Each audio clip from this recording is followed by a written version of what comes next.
I want everybody to think about this scenario. Think about the family, the Deslandes family in Island Pond, Vermont. Look up Claire Deslandes, Claire.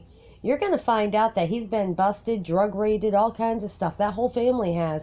You're going to find that his older daughter had a son, Bailey, that she was driving down the road, said she seen rainbows and hit a tree, killed her son. She only got 6 months in jail. Now her sister just got into an accident the other day, killed 2 people, and only broke her fucking legs. And she's not getting charged for anything. Manslaughter, murder, or anything. Only negligent driving. Is that because she sleeps with the cops? Isn't that why Jeff Noyce lets all these young people drive with no license, drive on drugs, intoxicated by alcohol? He needs to be looked into. I've been telling you about Jeff Noyce. I've been telling you about the Vermont State Police.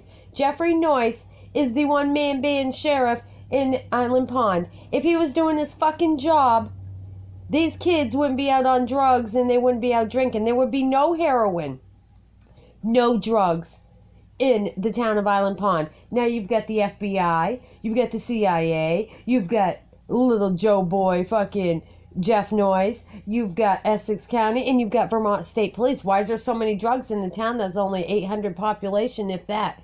Most of them toddlers in diapers and elderly in boarding homes. So why is it in a lot of these people, the 12 tribes, and me, I didn't do drugs. So why is it all these drugs are floating around this little town of Island Pond? You got the people in number 4 that were making drugs, okay? And they work over at Kingdom Trail restaurant, whatever the fuck they want to call it. All right, that's down by Dollar General in the park. Their stove broke. The nasty bitch took the food over and cooked it. Her dog is big. It shits everywhere. You can smell it from the outside. But anyways, you can walk into the door to go up the stairs and you can smell the nastiness on the second floor. And it's gross. She's taking food in there. Anyways, back to Jeff Noyce and the troublesome town of Island Pond. Why was Katelyn Deslandes just in an accident and killed 2 people and only got broken legs?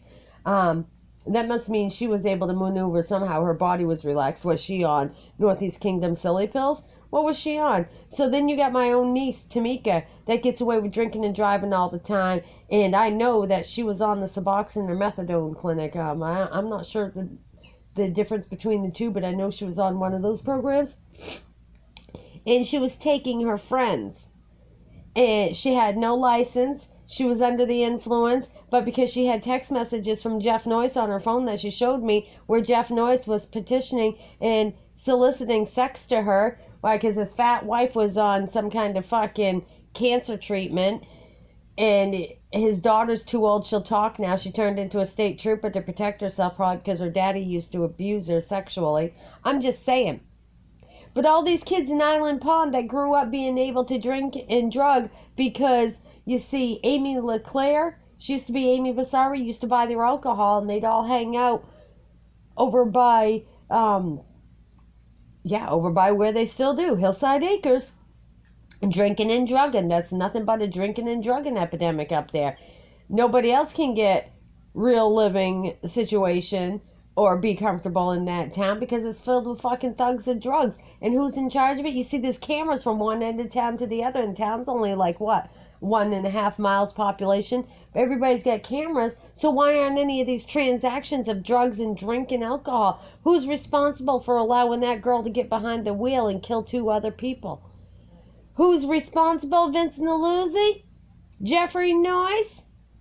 State's Attorney T.J. Donovan? Why? Because you see, they're all tied in together and they've all grown up on the system forever and ever and ever. My own daughter, and I'm going to let you know right now that my life has been distorted and tampered with because of my daughter and her choices. And at this given day today, that's about the beginning of the end of this bullshit.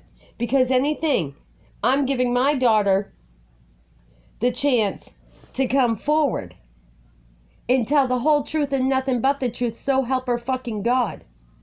Or I'm going to start filing charges against my daughter for everything that I have had to go through and experience has not been pleasure. Believe me when I tell you.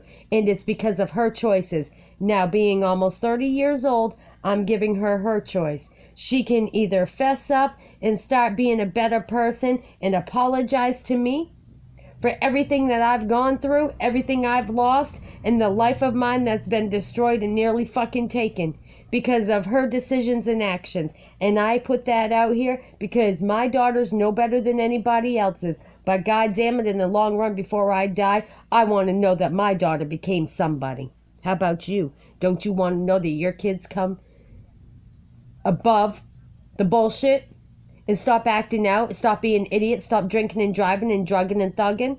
Well, let's get together and talk about it. It doesn't have to be in person, it can be right here. But let's start talking about it and let's start doing something about it because my own daughter has been through it and she's still been through it. And we need to either make a decision cut and clean. Either she's going to stop going through it or I'm going to stop being there for her. It's called tough love, but I'm ready. And I'm tired of dealing with bullshit. And I'm standing the fuck up. And if I'm going to stand up against these people, I'm going to stand up against everybody. And that means standing up for and telling everything I know, whether it's against my daughter or for her. But I'm going to do it. You all have a nice day.